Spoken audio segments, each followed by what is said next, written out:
Hey everybody, it's your boy Cy Brown. I'm doing another video to react to the most dangerous kid, the most top 10 dangerous kids from Mojo. Shout out to Mojo for doing the video. Started from the bottom, now we're here. Don't like and subscribe. It's your boy Cy Brown.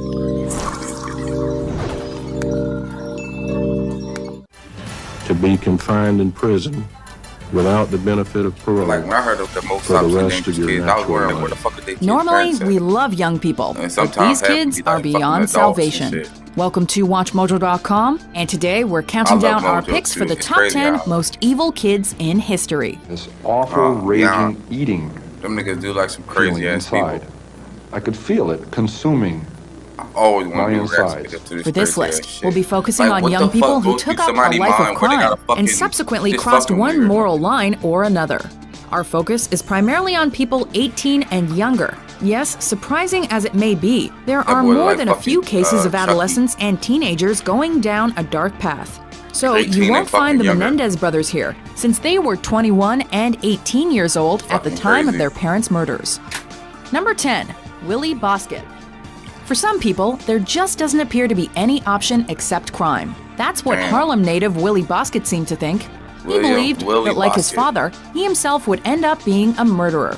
Between March 19th and 27th, 1978, the 15-year-old fatally shot 3 people, including one New York Transit employee. Bosket pleaded guilty, but was initially sentenced to a mere 5 years in a youth facility. He later went on to accumulate a sentence of 82 years to life for assault, arson, and attempted escape from a correctional facility. Number 9. Josh You Phillips. gave him 5 years and he just shot 3 people for no fucking reason at all. Like, what the fuck is up with people? Like, what is up with the government, period? Is it right to call this an error in judgment? Back in November of 1998, a young girl named Maddie Clifton went missing in Jacksonville, Florida. A week after Maddie's disappearance, her body was found in the waterbed of 14-year-old Josh Phillips, who had beaten and stabbed her to death. Phillips has since claimed he regrets the incident, but with a life sentence on first-degree murder charges and no parole in sight, we doubt he'll be leaving prison anytime soon. In my own time, I believe I will find the forgiveness that will satisfy my heart. Number 8. Edmund Kemper. I had no thoughts at all that Ed could do what he said he had done. Appearing well-adjusted can disguise some of your worst qualities. Then I began destroying inanimate objects, valuables of mine and others. Then I began killing dogs, cats. For instance, young Edmund managed to convince psychologists at the Atascadero State Hospital that he was of sound mind, despite having killed his grandparents in the aftermath of an argument when he was 15. He called his mom after he killed his grandparents, his father's parents, and said, "Mom, I just killed. Damn. What should I do?" And she said, "Call the cops." He managed to avoid serving more than 5 years in prison and was released in 1969. But tragically, that allowed him to murder 6 female college students, his mother, and his mother's friend 3 years later. It goes without saying that appearances can be deceiving. So gonna kill again, that's just fucking stupid. She judged me not to be that guy. Duh. Number 7. Graham Young. And was really educating himself into being an extremely expert chemist. It's just unfortunate that the chemistry he was interested was poisonous. Suddenly, tea seems a lot less appetizing now. Meet Graham Young, a native of Neasden in London, who had been fascinated with the effects of poison since his childhood. He'd slipped some antimony into his friend's sandwich. Williams would be off school for a few days with some mystery virus. The doctors would say it was a virus or a bug. In 1962, Young was arrested after confessing to the attempted poisoning of his family, an act which included serving his own sister tea laced with deadly nightshade. The teen underwent 9 years of detainment in the psychiatric facility Broadmoor Hospital before he was released, only to later use his position as a quartermaster to poison approximately 70 people with tea, which earned him the nickname the Teacup Poisoner. Fitting, but unsettling. He should never have been let out of Broadmoor in the first place. I accept that he manipulated and was clever there. Number 6. Brian and David Freeman.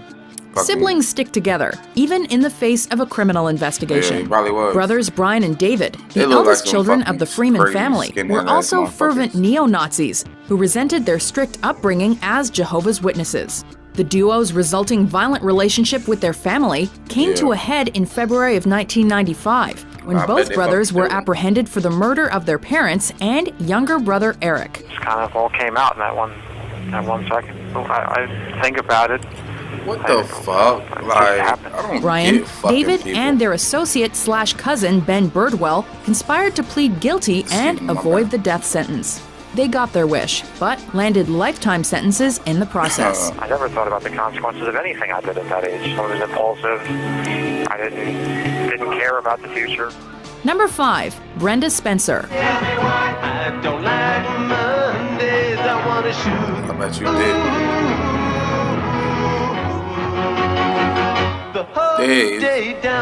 Not liking Mondays doesn't seem like a valid reason for murder. Yet this is supposedly the excuse 16-year-old Brenda Ann Spencer gave for committing a school shooting. On January 29, 1979, Ms. Spencer fired 30 rounds of ammunition at Cleveland Elementary School. The shots killed the school's principal and a custodian, while leaving 8 children and a police officer injured. Upon surrendering to the police, Brenda pled guilty to 2 counts of murder and assault with a weapon, earning her a sentence of 25 years to life. This is the type of case where, in our view, she should never be released from prison. That's crazy. She should spend the rest of her entire life in prison for what she's done. Number 4, John Venables and Robert Thompson. Natural born fucking life, yeah. This is the one I always watch this one on YouTube. Like, where the fuck are their parents at, bro? 10, 8 years old to be in the mall by their fucking self. Back in 1993, and then a 2-year-old Liverpool boy was kidnapped, brutally tortured, and left on train tracks to be bisected. The culprits were John Venables and Robert Thompson, a pair of students who happened to be cutting class that day, and who happened to be no older than 10 years of age. The public was shocked when Venables and Thompson were brought to trial and given a minimum of 8 years in detention before being released under heavy restriction. We're still not sure how we feel about the whole ordeal. Number 3, Jesse Pomeroy. In March of 1874, 10-year-old Katie Curran went missing in South Boston. A month later, the body of 4-year-old Horace Millen turned up in a marsh. Authorities turned their gaze to Jesse Pomeroy, a local teenager previously convicted of brutally attacking other kids. Convicted by the end of the year for murdering Curran, Pomeroy went down in history as the youngest person ever charged with first-degree murder in Massachusetts. He would spend the remainder of his life in solitary confinement before passing away in 1932. Number 2, Mary Bell. The first thing that comes into your mind about Mary is her eyes. She's got very, very distinctive blue eyes, very attractive blue eyes, I suppose, but they are very distinctive and they can fix you with a stare. Hard lives make for hardened people, but this seems extreme. Over the summer of 1968, police in the Scotswood area of England's Newcastle upon Tyne investigated the separate murder of 2 toddlers, each killed via strangulation. By August, local child Mary Bell and her friend Norma Joyce Bell were charged with both murders, though the ruling was ultimately manslaughter. While Bell's friend was acquitted, Bell herself would spend 12 years in prison based on diminished responsibility. She had certain things that one felt were missing in her emotions. That was my impression. It was ruled that Mary had symptoms of psychopathy and posed an uncontrollable threat to children. Given the circumstances, that doesn't seem like a bad call. She'd come out of it as a very balanced, sensible person and has sorted out her life with some ups and downs in it, and I think has become a very good citizen. Before we unveil our number 1 pick, here are some honorable, or in this case, dishonorable mentions. I wasn't thinking that night. I wasn't like mad at them or anything like that. I feel like it just happened. If I knew then what I know now, I would have never have been there. I would have stopped everything from happening, and I would have never let Shanda be picked up. Shirley writes in a journal, "We killed an old lady today, and it was fun." Number 1, Eric Harris and Dylan Klebold. No, you goddamn piece of punk-ass shit! Do not mess with that friggin' kid! If you do, I'll rip off your goddamn head! We've seen more than a few school shootings in history, such as those perpetrated by Mitchell Johnson and Andrew Golden, Jamie Rouse, Kip Kinkle, and Barry Lukaitis. But the one orchestrated by these two is by far the most traumatizing. Eric Harris and Dylan Klebold, a pair of troubled teens from Columbine, Colorado, began preparations in 1999 to lash out against society. The duo marched into Columbine High School on April 20th, carrying homemade bombs and various firearms, proceeding to kill 13 people and injure 24.